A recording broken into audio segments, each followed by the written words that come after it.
It's time to enter the drone zone with me, James Drone, aka Pure Ambient Drone. So hit that subscribe button, tap that bell, and get ready to synth on. Hey there, Synth Drones. We're back with number 65 of Midnight Synthesizer Talk with me, James Drone, the voice of synthesizers. And tonight we have a special guest. We're going to be talking with Dean Bridges. Dean Bridges, say hello. Hey, hi guys. Great to see you all, girls. Okay. Now, Dean Bridges, that's his name. Did you have a stage name when you were performing at one time? Innuendo used to be my name. Cool. Okay. And you've done a lot of work in the electronica field and in choirs, and you even recorded at Abbey Roads. We're going to get to all that here in just a moment. But I'd like for you to just give us a brief introduction of yourself, maybe a just really quick history of what you've done musically, just in a nutshell, if you wouldn't mind introducing yourself to the audience. Yeah, no problem, James. Thank you so much. We appreciate you having me on the show. It kind of started back in the day. I had a piano in the house, my brother, and Irish background of music. So we always had music around the house. And my brother was like very big into his glam rock days and loads of synthesizers. A music teacher used to come around the house. And so that was my, kind of inspiration. And then I kind of was in the naughty 90s, but I loved the 80s. And then started buying my first synthesizer, and my brother was a classical musician, so he kind of didn't like computers, but we used to fuel off each other. So that's it. And I went on to do bars and pubs and stuff, like you said, Abbey Road, with Gareth Malone, and getting involved in many different things, and then collecting synthesizers, play guitar, piano, and sing, really. Okay, so for those of you who are not aware of this, the reason why I asked Dean on the show is because he has over 100 pieces in his studio, and I think you told me that it went for about 80,000 pounds of value? Yeah, it's a roughly correct. I don't like to actually add it up because I think I'd be a bit ashamed. Okay. Well, we're our topic tonight, we're going to focus on this, is gear lust, gear hoarding. We're all guilty of it in some way or another, and there's no shame in that because we do what we love and we love what we do. But let's for our American counterparts, let's just put this in perspective. I looked up 80,000 pounds and the other day. And the value of that in US dollars right now, as of this video, is approximately $104,000 worth of gear. Would you say that was about accurate? Yeah, it's around that price. Okay. Yeah. And you sent me some pictures, which I'll put up on the screen here for everybody to see, your studio and everything. So I got to ask you, with all of these synthesizers, how many floors? Because you talked to me about one floor being packed with synthesizers. How many floors are in your house? Well, I have 2 floors, and basically the kitchen has equipment, the lounge or front room has equipment, and the bedroom even has a controller keyboard. And then I have a studio in my back bedroom upstairs, but I have to build a studio in the back of my garden because it's just got out of control. So the only place is the bathroom, which it is still safe. But the bathroom is safe to go into. You can't play keyboard while you're doing your business in there? Well, the kazoo sometimes landed in the bathroom. Looking at your pictures, your house doesn't look in disarray. Now, in America, we have a show called Hoarders Buried Alive. And for the most part, when you see these shows, they're dirty, the houses they're filthy, but you look like you've got everything in a nice configuration. And you told me that every one of your synthesizers was playable. And in other words, to clarify, someone like myself could come over and visit and just point at any synth and it would be ready to record. Is that correct?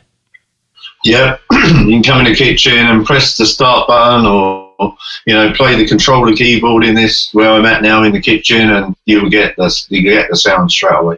That's remarkable because I can't even say that with my 29 synthesizers.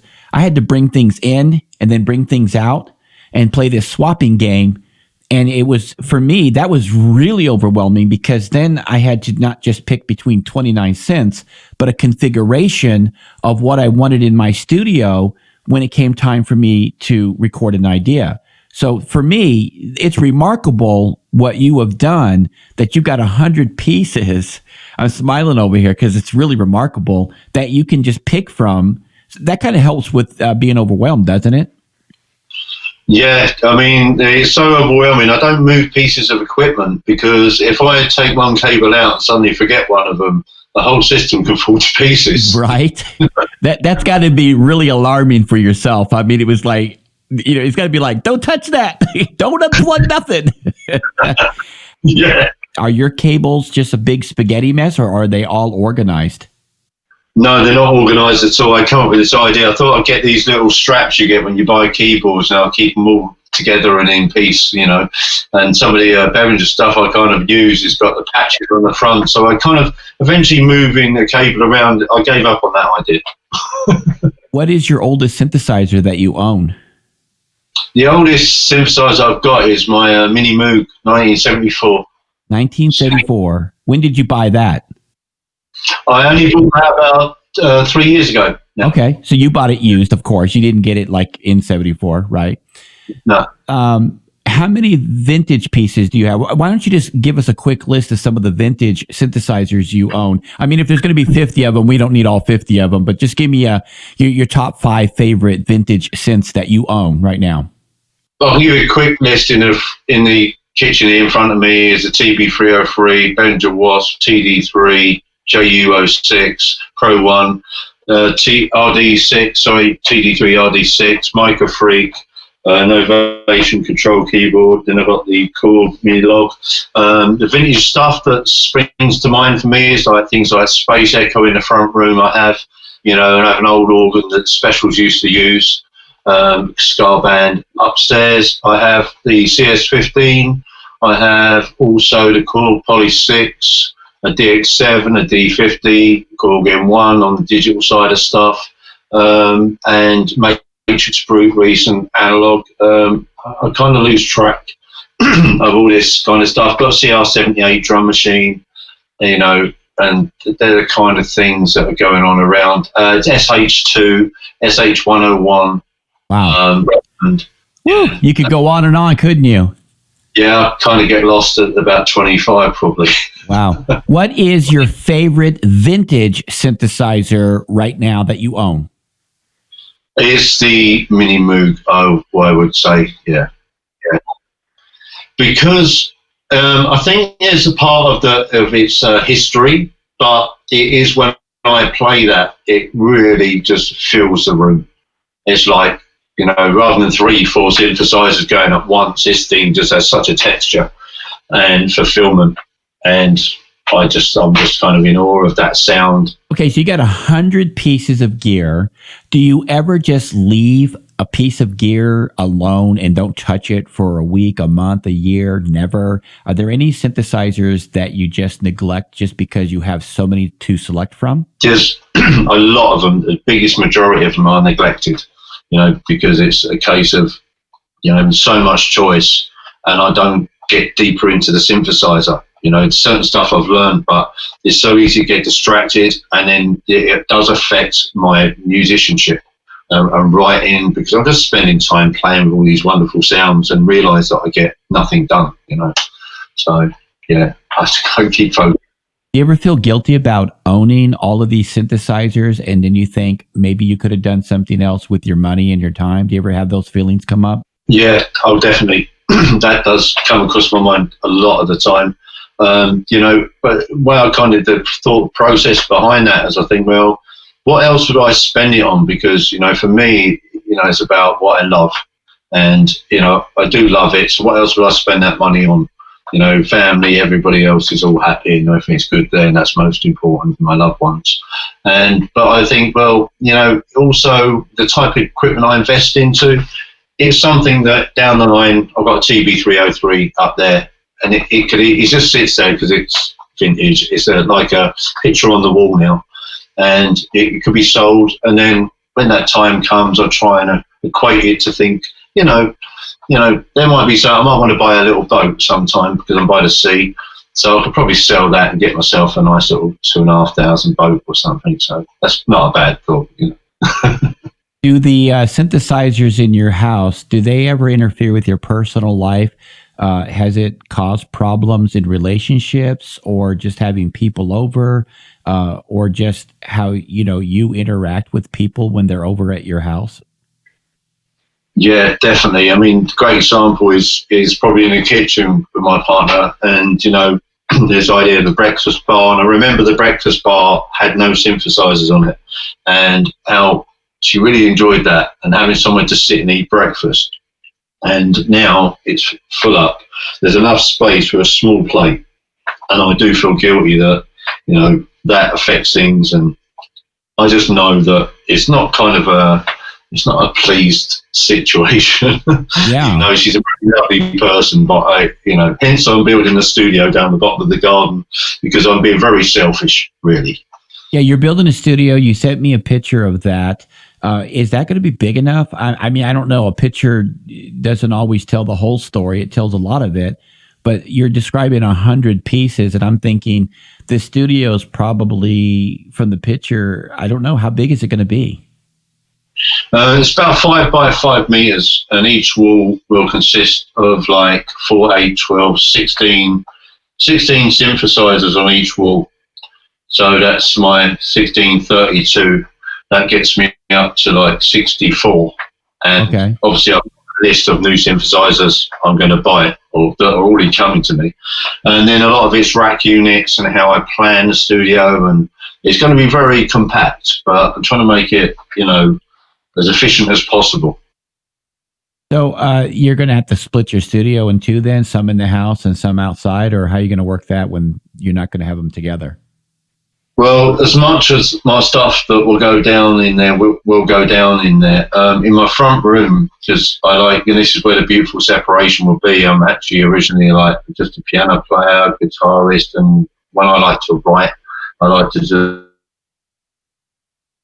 just write stuff on a piano or a guitar, and just strum away with a drum machine. As the R78, which is a beautiful experience, and a set of speakers, and that will be my front room. And there will be like a back bedroom, which will have a controller keyboard in there. It might have a bass machine, an analog, and a drum machine, and a desktop.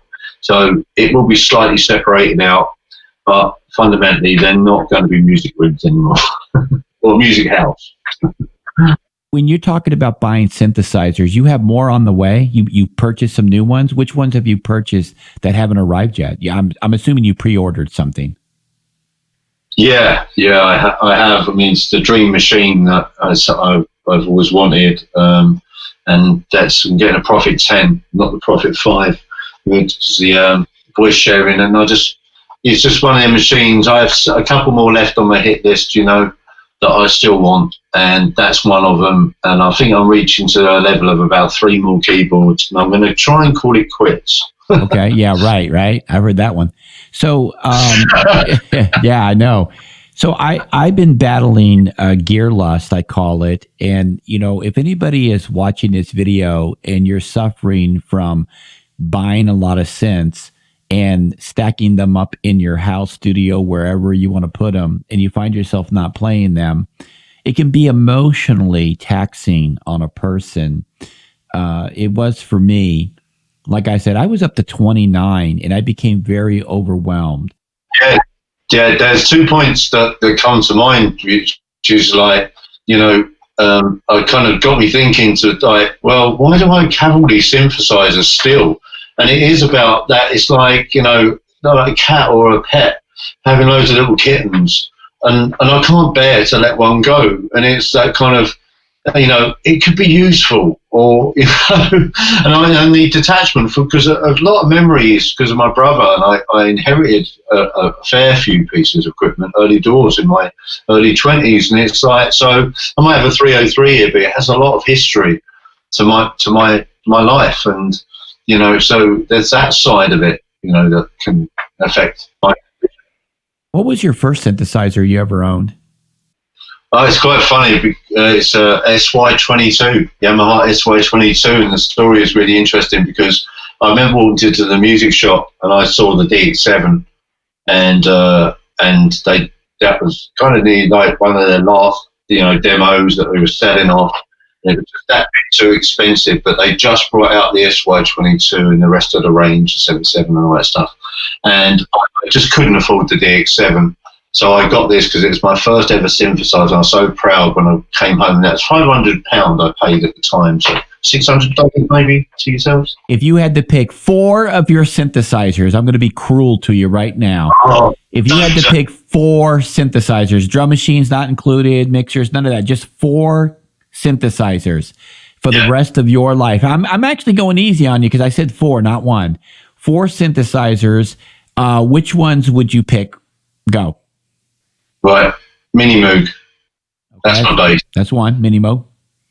I'd go with a DeepMind 12. Wow! Out of all the synthesizers you have, okay. Number 3. I'd like to slip in a drum machine, CR78, but it's such a wonderful. We'll let you have that one for free as a drum machine. You got to have some kind of rhythm going. So 2 more synths, 2 more synthesizers. Be the Prophet 10, and I reckon Chord Poly 6. Wow. Those are some great choices. The Behringer DeepMind 12 is so underrated. I still have it. I'm going to get their UBX-A. I'm going to get their Pro 800 for the prices that they're going to be coming out with, which I don't have a price on the UBX-A, but the Pro 800 is supposed to be sub $600 US. Yeah, that is a no-brainer. That's a Prophet 600 with 2 more voices, and it's just going to be great to have something like that in a module form for me because I'm running out of space and I don't want to get back to where I was before. But that's a no-brainer. The poly synths that Behringer's coming out with, I've got to grab them. Before we leave, is there any parting advice you'd like to give anybody out there who is finding themselves into synth addiction? I know it sounds kind of funny asking that from somebody who's got 100 pieces, but maybe there's some mistakes you made along the way and you just want to share some quick pointers of the do's and don'ts of collecting these synthesizers. Yeah, I think I would just think as over time, I think I've got a bit better. When I was younger, I bought loads and loads and loads. And I just think that to actually take time out to look at all the reviews, double check. If you can go down your store, try it out, or even if you order it, don't be ashamed to send it back. You know what I mean? And try a few pieces of equipment. And you maybe can cut down on later on going, oh, this can do this, that can do that, and I've got this now and I don't need it, you know. And just I think taking time, I think, you know, to sit back and think about it, talk to other friends in the music community, get advice, you know, get their perspective on it all, and that I would find a better way. That's why I wish I'd listened to more people who said you don't need that. Okay, all great stuff. Well, I want to thank Dean Bridges for being here today with us, and for all of you who are watching this video, be sure to hit us up in the comment section. I'm going to try to include more of these kind of interviews with other people, but until next time, hit that subscribe button, tap that bell, and above all, keep calm and synth on.